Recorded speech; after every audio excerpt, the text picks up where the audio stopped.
Our clients wanted something that was in the style of like a modern French chateau, actually. Yeah. And a lot of the details on the interior have a classic nod, but it's very scaled back and very clean and modern. I think the first thing that grabs people when they come up to the house are these front doors. They're very grand, very European. I love the hardware that was chosen. It's that great center knob that you see in France, and it just makes the statement right from the first moment. These doors lead to quite a grand front entrance. We chose a European oak hardwood floor to run throughout the house, and we did an inlay of herringbone in the foyer. The other thing you notice about this hall is the repetition of the lighting. One of Cindy and my favorite things to do is choose the lighting in our designs, and these lanterns are really stunning. We tucked a cloakroom in just past the front foyer.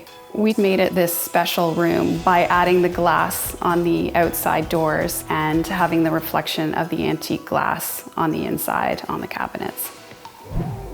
The front room would be what we would classify the formal living room, and it does have formal elements to it, but we tried to keep it fun and colorful because that's what our clients are like. One thing about that room that was a challenge, the actual window was not symmetrical in the room. And so we chose to balance that out by doing a large curved sofa, which is custom, that fit exactly into the space. The client said something fun when the living room was done. She said, "I love it, it feels like Coco Chanel went to California." And I thought that was really fun because in a way, I can see that. The dining room, we went with a really warm, strong grass cloth in a dark blue. And the drapes have the same silvery blue, but in an ombre. It's very natural, and it suits this casual formality that this dining room was planned to have. We also did some interesting ceiling details in the living room and the dining room, which also is a nod to the traditional, but we kept them quite simple in style. You always have to have that space that connects the dining room to the kitchen. There's a extra food area that's closed off by a door so nobody sees your mess. But in terms of serveries and pantries, this would be a very beautiful one that you don't mind seeing through that archway.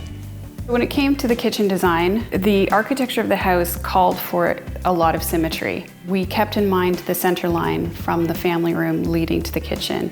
Basically, the family room fireplace is right on center with the center of the hood, which also intersects the island. It's a very strong view from the family room to the kitchen, and the reverse from the kitchen to the family room. We chose to combine two different door styles, one being a streamlined shaker and the other being a flat panel with a built-in hardware. The drawers have a finger slot, essentially, that you grab instead of any exposed hardware.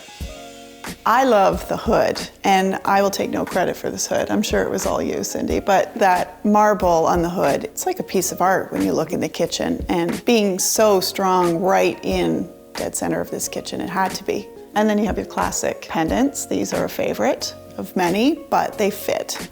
We chose to do some large sconces on either side with a shelf below. When we first chose the sconces, the thought was, oh my gosh, they're so big. But when you actually get them up and place them, they're perfect. So note to people, when your large box arrives with your ginormous sconce in it, please don't freak out, okay? Let us hang it. The house called for a lot of custom elements because of its size and its layout. One space where this made a big difference was the custom banquette. It's very large. I love the fabric on it. It's wipeable, and you can't even tell what it is until you touch it. It's actually a high-end vinyl, and the tufting grabs the light and it changes no matter which way you're looking at it. These storage cabinets, or what appear to be storage cabinets, are built in. One side is actually a desk, and that's where they keep their family hub, their notices from school and the bills, just a place for them to organize everything they need for the family.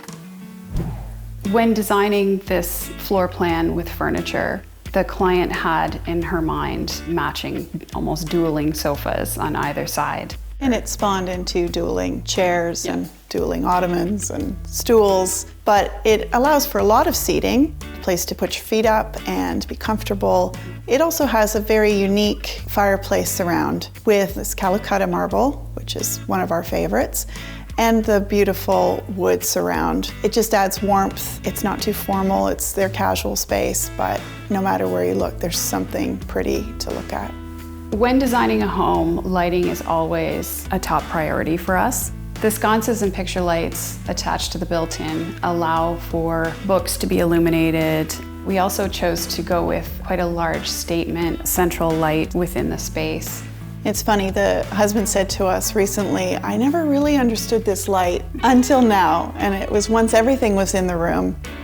What's a big challenge with designing a large house is making it feel comfortable. It has formal, large, grand spaces, but it doesn't feel like you can't kick back and enjoy this home. We always feel really at home when we come here, and we carried that through upstairs to the second floor in those spaces, but you're gonna have to stay tuned for that.